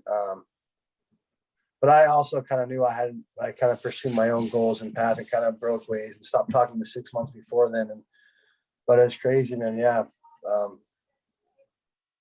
Yeah, it's a legacy that, he just started, he told them a little bit, and like the little bit of people that know his short legacy, they see the potential like we're talking about right now. You're absolutely right. It's a very real possibility that he could have been the current, one of the greatest to ever do it. You know what I mean? Anybody that's calling bullshit right now, go watch his fight with Stipe. Go watch how many times he almost finished him, and it's just like his cardio caught up to him. All he had to do was really pace himself and just coast, and he would have won that fight. And Stipe at that time, there's no need for me to even try to explain about Stipe and his background. Let's talk about the Ultimate Fighter Season 5 finale, June 23rd, 2007. Did you know you were going to be on it, or was it kind of a surprise to you? Yeah, I knew I was going to be on it. I didn't know I was going to fight Gray. Bro, it was such a dumb time in my life. Like I was partying like fucking like an idiot the whole entire show, like before the show, after the show, like not taking it seriously. And then they call me, they're like, fuck, Rob, they're like, you want to fight Gray? That you want to tell him or you want us to tell him? I'm like, fuck. I'm like, I knew it. And I'm gonna let me tell him, bro. So I remember calling him, like, bro, I'm on the finale. You are too. He's like, guess who you're fighting? He's like, what, bro? I'm like, dude, it's me. He's like, oh, fuck, really? I'm like, yeah. He's like, all right, fuck, we'll talk after. Like, yeah, it was cool. It was fun. I'm glad I got a fight on the finale. I had a major rib injury going into that fight, but I knew if I pulled out, there might have gone my chance for getting a contract. So I was going to show up and fight regardless. I was going to give my best for fucking one round, hopefully, and see how it went. And then I ended up going the second round. And then, I fucking that slam just completely dislodged. I think my rib's still sticking out. that just still sticks out of the side. And fuck, so I couldn't continue anyways. But had I just like fucking, you know what I mean, gone to the death, all I had to do was fucking roll over and that fight would have been a victory, you know. But what a crazy freak thing, you know what I mean? Like he went to go slam me, his head was literally under my arm, and he just fucking boom, hit his head just at the right angle to where he was out. Yeah, so Gray knocked himself out, and you know, you say fight to the death. Some will say bad rib injuries are worse than death, you know. And yeah, but fuck, I mean, you were in a tough spot. You audibly yelled. So I mean, most people wouldn't have came out for that second round. You did. You know, when you went to take your medicine. You know, we talked earlier about a previous opponent that didn't want to give you the satisfaction of beating him. Where you got off the stool and said, "Man, let me take my medicine," and dude, it was just it went viral. Crazy, yeah, crazy. That's only happened, I think, a couple other times in combat sports where guys get simultaneously finished. You know what I mean, double KOs. I think my last opponent, the last guy, just fought Crazy Horse. He knocked out KJ Moons like that. I think in Strike Force, they both threw a hook, boom, at the same time. And KJ dropped Crazy Horse, but Crazy Horse fucking knocked out KJ. That's crazy. Yeah. Well, with Gray Maynard, it was ruled a no contest. You know, you got injured pretty bad. How soon after that did you get back into the gym? Oh, I don't remember. I think I took some time off from that. It was pretty bad, but fuck, I don't remember what my next fight was. I think you were at No Limits at that point. Oh yeah. It was still Timoyama. It was Timoyama, but the gym we were at was called the No Limit Gym. Okay. But yeah. No, I got a question. You said you were at this point. You were partying. Is the UFC house like, hey, I need more vodka, and they bring you a? Is it literally like that? Is that like one of the lures? Yeah, and BJ on them are making me like they had weed butter, and they're making like these protein shakes and just putting like massive amounts of weed in it. So I was like drinking those. And fucking just, yeah, I was partying a lot, living in Southern California, living in Newport Beach, and surrounded by there's just girls and booze and blow like everywhere. And it was just it was hard to be like a fighter and have someone, you know, hold yourself accountable and there's a level of discipline that's hard. For sure. And that's honestly why I moved out to the lab and joined those guys out in Arizona the last leg of my career, because they have everything under one roof. And yeah, actually after Shane passed away, I kind of right at the same time I got kind of I got suspended by Bellator and kind of went off like a drinking tangent and all that shit, feeling sorry for myself and kind of like a rock bottom and kind of like wanting to recalibrate my career and life and everything. That's when I headed out to Arizona and, you know, started new and fresh. I'm still out there now. So are you sober now? Yeah, from my chemicals and stuff. Yeah. I only fuck with stuff from the earth, you know, and that's cool. And yeah, I definitely do not put mushrooms and weed, marijuana in a category of drugs. I study, alchemy and hermetics is where medicine comes from. Is from Hermetic medicine, and there's a reason why the caduceus is the global medical symbol. I study Hermetic literature, Hermetic sciences, and alchemy. And I know all about herbs and medicine and the spirit of these things and what they do. And this is why when people say they're drinking spirits, drinking wine and spirits, they're literally drinking the spirit of that particular vine and vineyard. When you smoke weed, you're smoking the spirit of that particular strain, right? And it's a fascinating spiritual concept, man. And yeah. Oh, we're wrapping up, obviously.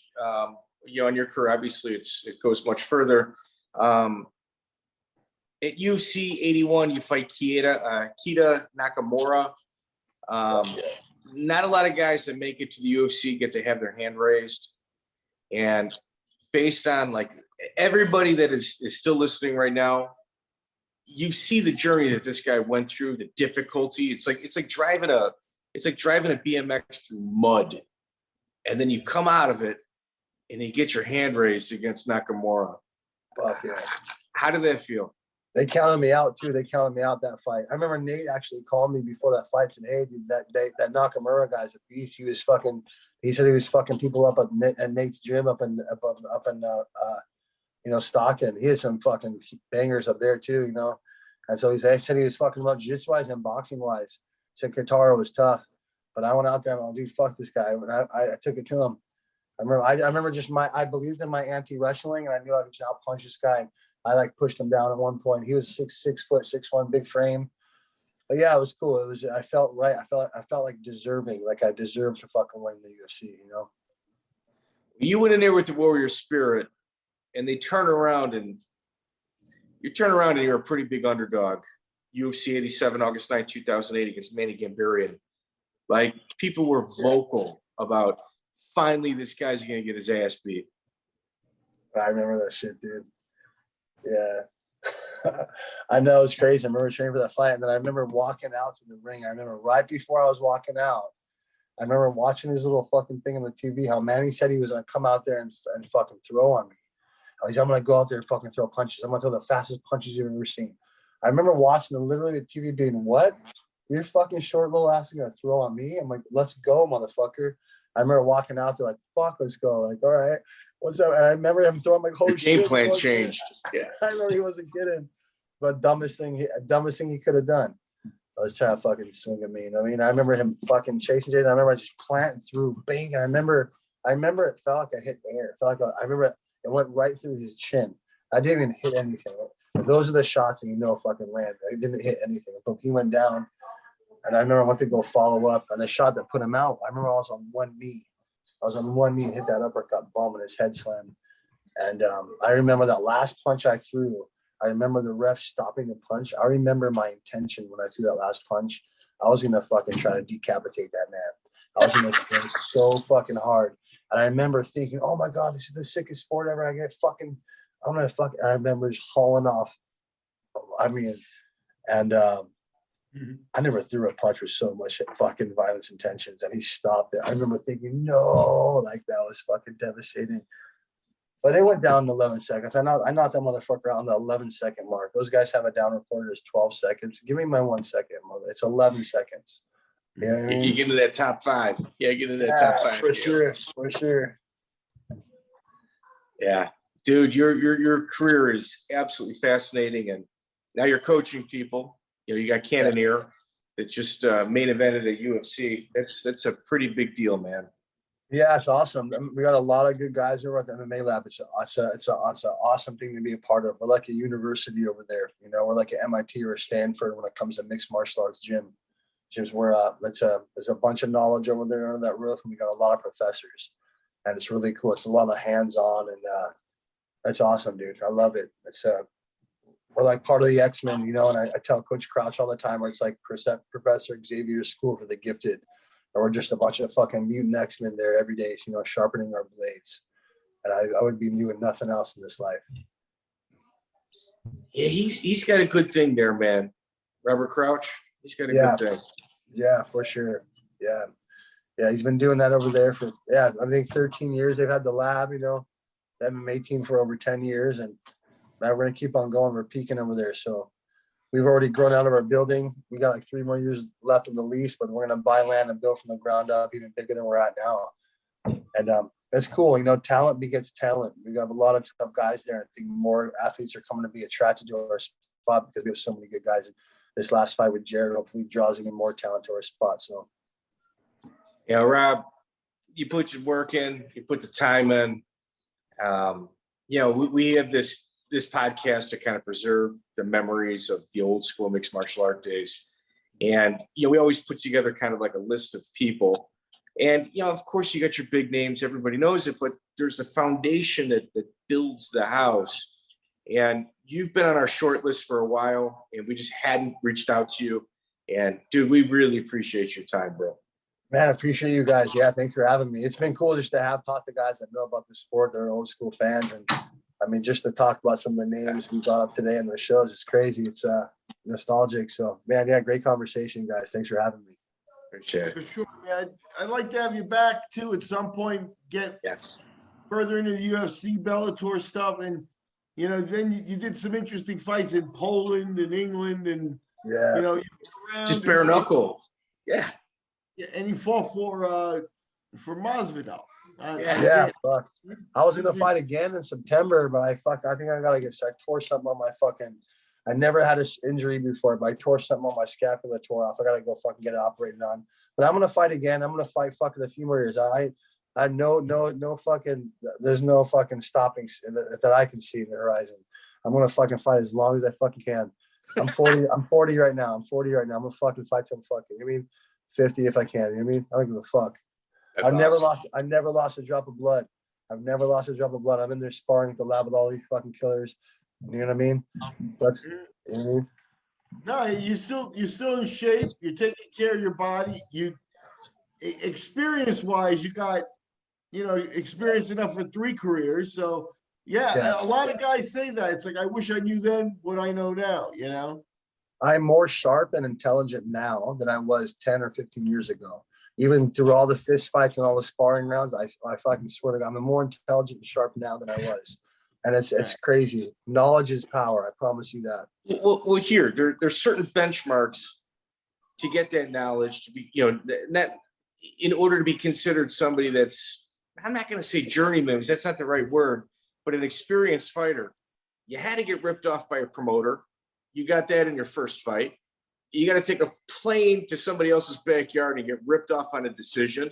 Got that out of the way with Melvin Guillard. And it's just like you've been there. You've had teammates that have passed. You've had friends that, have come up on the wrong end of a bad decision, more than just the ring. And, things of that nature. It's just, your job and duties to pass that along. For sure. That's why I love this sport. I tell everyone, like, I've always been a bigger fan than a fighter. And I just love this sport so much. It's awesome to see it growing. I love to see, if there's one sport to represent human potential, it's mixed martial arts. Yeah. And it's cool to see it grow and they get the respect and love from the people, and to still see it grow and to still be part of it, man. I'm honored and privileged, So this is going to go out on Monday. I'll send you all the links, man. I appreciate it, Rob. Thank you for your time. Miguel Herrera, MMA detective Mike Davis here.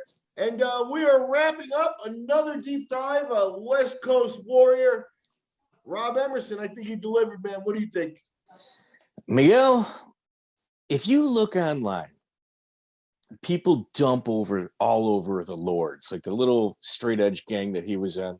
But if you look at the people that came out of it, Shane Del Rosario, Ian McCall, Eric Apple, Rob Emerson, you got 4 guys that fought at really high levels.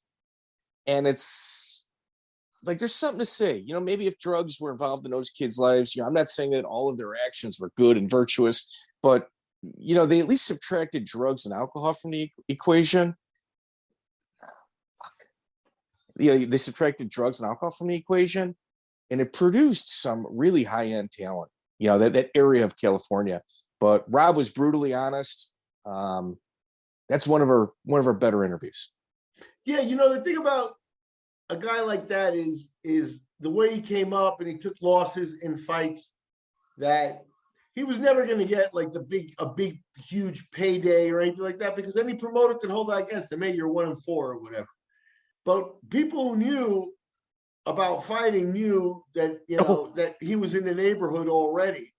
And, I'm glad at the end that he did get to go to Japan and as a few things like that. Now he's trying. The thing about it, he said he's still looking to compete, and probably right now reminds me a little bit of an old interview we did of Carlo Prater too. A couple guys that that always maybe partied a little bit, but usually kept a clean lifestyle and put in the work and stuff, and still approaching 40 are fitter than ever. And they're dedicated to the craft and stuff. Yeah. I'm eager to see when Emerson steps in there again, and more power to him, man. And I like the guys. Like, he reminds me, you mentioned Ian McCall too. It looks like both guys, a head on their shoulders, moved on and have done, the right transition into the next portion of their lives. They're not hanging on really. Rob's still fighting, but he's also trained cannoneer. And, you could tell in the conversation, the vibe, he's got business going on. He's got a lot of studying that he's doing and things like that. And he's he's into taking care of himself. So no, all around, I thought I'd be impressed. I was even more impressed than I was. I like the guy. Well, you know, when you look at who we're going to get, you know, obviously you're looking at the big names that, of course, you want to draw people to this. But Miguel, if you kind of look at your matchmaking style, you always liked the journeyman that took really, really hard fights, that fought anyone, anytime, and you took care of them and gave them love. Emerson falls into that category. Like he had Bodog. Well, I never booked him, right? but yeah, I think you're right. But you would have. Yeah, I think you're right. I think he would have fit right in. I'm going to look up here just so I don't say something silly. But there's a lot about him that reminds me of several guys that, you know, put in the work and maybe didn't get the respect. And, you know, another guy who kind of started out like with a couple of losses on his record, stuff like that maybe never got the respect was that we interviewed was Derek Noble. And they may have a lot in common. Dangerous to anybody on the planet. And the people in the business knew that. Same thing goes for Emerson.